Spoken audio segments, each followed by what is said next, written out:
on, everybody. Let them hear it. And so a couple announcements. We have 2 open chairs. Do you want the board back, by the way, Mike, or is that for the room now? Okay. And if you like what you're hearing, we have those QR tip codes, so feel free to pull out your phone. The open chairs, the next comedian coming up told me she probably won't make fun of you if you sit there. And on that note, coming to the stage is the other half of this little production, a really good friend of mine. She produces shows in DC through Kinda Live Comedy, Catfish Comedy, so you should check those shows out as well. Joey Friedman, everybody.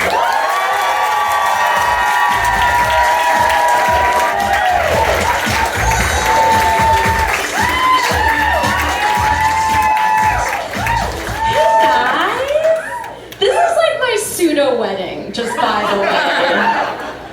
How are you guys liking the show? Isn't it fucking amazing? These guys are so depressing. I can't. It's so good. It's so nice to have this platform to talk about this kind of stuff because it has been a rocky couple of years. For those of you who don't know my story, this is kind of how it started. So my dad got diagnosed with terminal cancer. And I joined a support group, right? You're always trying to get the last word in the support group, right? It's kind of like a one-upping situation. And then 6 months later, very unfortunately, he died. So obviously the attention switched on me, thank God. About 10 months later, I got diagnosed with breast cancer, which again, great for the focus of the group. I'm just nailing it. 4 months after that, unfortunately, but she's still here, my beautiful mom gets diagnosed with breast cancer, and I'm like, wow, I am winning. I am the cancer queen of this group. And then finally, as my closer, I get a second non-terminal cancer, and I win. I just win completely. So thank you guys for being here. I have breast cancer, and I don't know how I got breast cancer. It's non-genetic. I was a very healthy person, vegetarian 15 years. After every meal, I would go out for a run to the cigarette store. I'm not really sure where it went wrong, And it's funny when you tell people you have breast cancer, they get presumptuous, right? They want to know if these puppies are fake. And I'm gonna tell you, I'll put it right out there, okay? These are 100% fake, okay? I drew these eyebrows on right before the show. So for those of you who are wondering, it's not the real deal. And no, I did have surgery. I had what's called a bilateral mastectomy. It's when they remove your mammary glands and your nipples. Raise your hand if you're missing a nipple in the house. We go together like nipple, nipple, nipple. And it kind of blows my mind. I remember waking up from the surgery and thinking to myself, oh, what did the doctor do with my nipples? You guys, hey, eyes are up here, nipples in the trash, okay, buddy? I asked my doctor very directly, I was like, hey, doc, what'd you do with my little nipples? And he said, well, Joey, this little nipple went to the market, and this, as I'm kidding, those are my toesies, obviously, he ignored me. So here's my theory, this is my theory. All of the doctors from that day gather all of their nipples into their nipple-specific buckets. Okay, and then they bronze those nipples, and they trade them as underground currency. Okay, it's called Nipcoin. It's gonna be hit big. It's gonna hit every U.S. areola in the world. It's gonna be awesome. One of my friends told me that after the surgery, I could qualify for a disability assistance program. And disability assistance is for someone who can't get through the average day because of a condition. And I don't know about you guys, but my nipples weren't a huge part of my day-to-day activities. Going to the store, gonna grab the nipples, that didn't happen. The doctors did not turn to me and say, we're gonna put you on 4 weeks of bed rest, and then Miss Friedman, we're gonna have to cut up your driver's license because we don't know how you're gonna reach the pedals without those big old nipples. That would have been insane, but hilarious.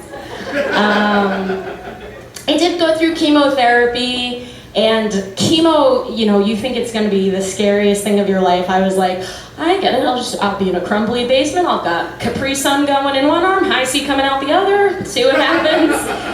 It's not like that. They really take care of you. They put you in a recliner, and they give you a toasty blanket. They give you like endless cookies and juice. The more I describe it, the more I realized I might have joined a cult. It's also pretty stoned the whole time, so. I'm glad that's over because, you know, I lost my hair, and for 6 months of my life, I truly looked like a curvy Ashkenazi Lord Voldemort. Just killing every ginger child in my path. It was insane. They give you this shot during chemo that gives you bad bone pain. And I remember, so I'd already imagined me, right? I've gotten all this surgery on my abdomen, on my chest, and then I go and I get this shot for my bones, and then I go home and I'm like, okay, let's watch a movie or TV show that puts people in worse pain. So I put on The Walking Dead. Now the problem with watching The Walking Dead while you're on chemo is I was also on a ton of edibles. So here I am, fresh stitches, high out of my mind, watching a zombie show. Like, oh my God, I'm a monster. It's me. My mom like came to take care of me, and she'd be like, hey, I'm running to the grocery store, anything I could get you. I was like, do yourself a favor, woman, buy yourself a dagger. By the time you get back, I'm turning. This is the end for me. I'm kind of forgetting some jokes because you guys are so making me nervous. You're so great. Okay, here they are. Now I remember them. So no one tells you the worst part about cancer. The very worst part about cancer is telling other people that you have cancer, okay? For example, telling your basic Gen Z lady, just because they're so dumb, that you have breast cancer, right? So there'd be conversations where I tell someone I have breast cancer, and I get this kind of response I get now. You are a warrior princess. You are a brave soldier, polar bear, fairy, robot, woman of the world. Do you want me to shave my hair for you? Oh, honey.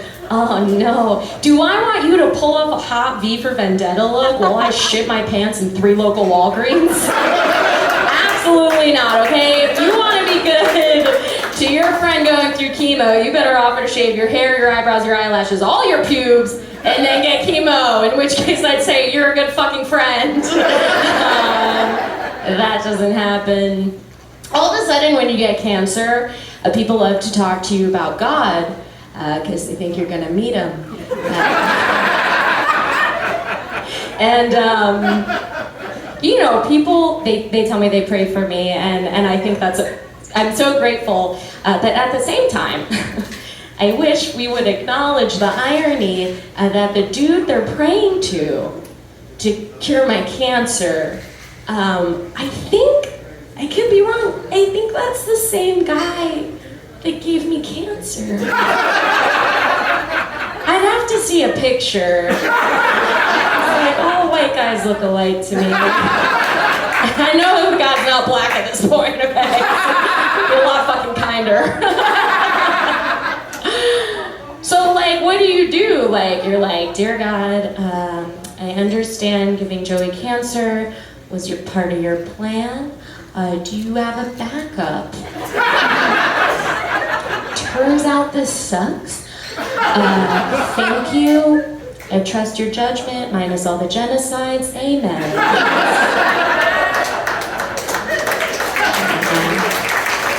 Yeah. But like, right, like religious people at some point, they kind of got got Stockholm Syndrome, right? Because they keep going back to the same guy who's given us war and famine and literally millions of small penises. Why do we keep praying to him? What's the deal with those penises?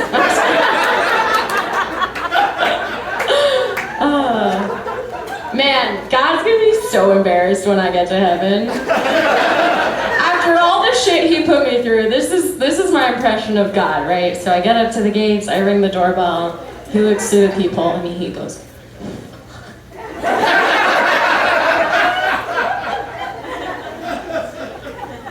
And then Mrs. God is like, God, what's wrong? And God is like, that's Joey Friedman. I accidentally gave her cancer twice. And I killed her dad. I gave her mom cancer too. I was so fucking high.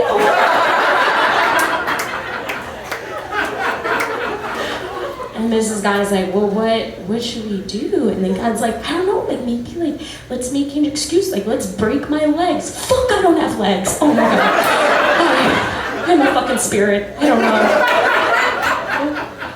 That's scenario one, okay? That's what might happen. This is scenario two. This is also what I realistically think happens. This is God. God is a woman. She's 26. Okay, she's hanging out at Bar Heaven. She's hammered out of her mind. She's like, oh my God, you have to come inside. It's so much fun. Everybody's here. Do you want to kiss somebody? Don't make out with Ben Franklin. He has syphilis.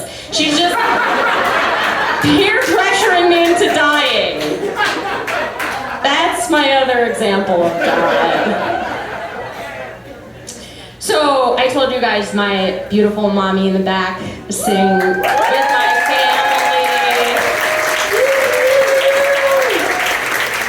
Guys, my mom and I both finished treatment and were pronounced no evidence of disease this year. Thank you.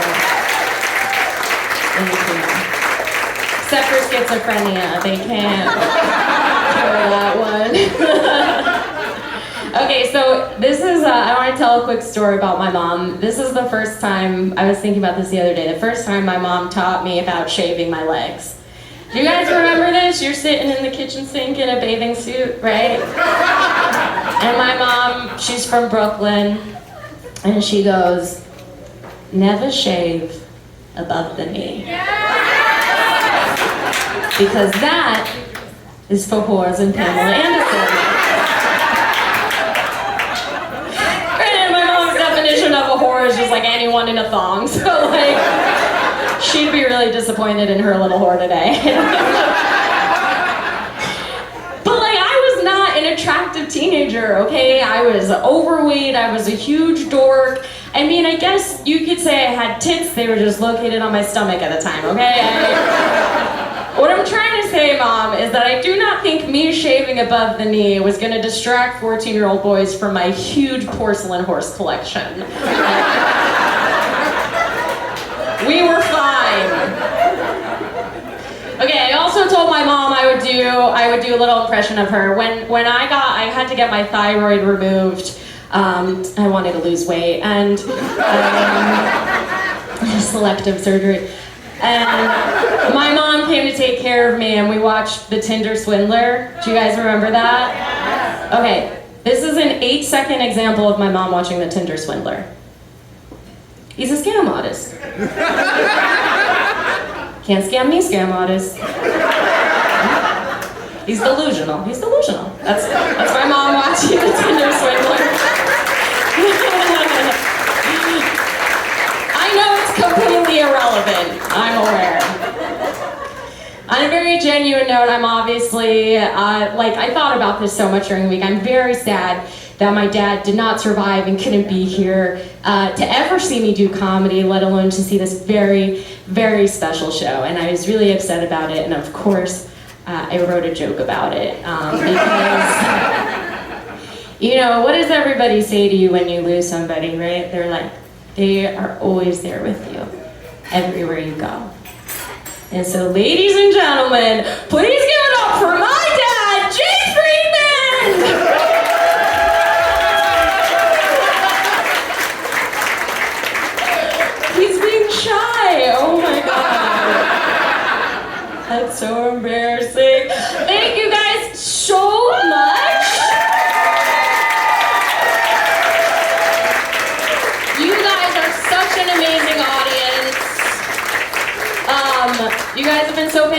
we've got two really, really special comics left. They're amazing. And then, you know, stay and hang out too. Let me introduce our first comic, okay? She saw me actually at another comedy show, and she was like, "Cancer survivor!" And then we hugged, and we traded nipples. And then, no, kidding. She is going to be performing at Makeup Party at the DC Improv on August 11th, and she will be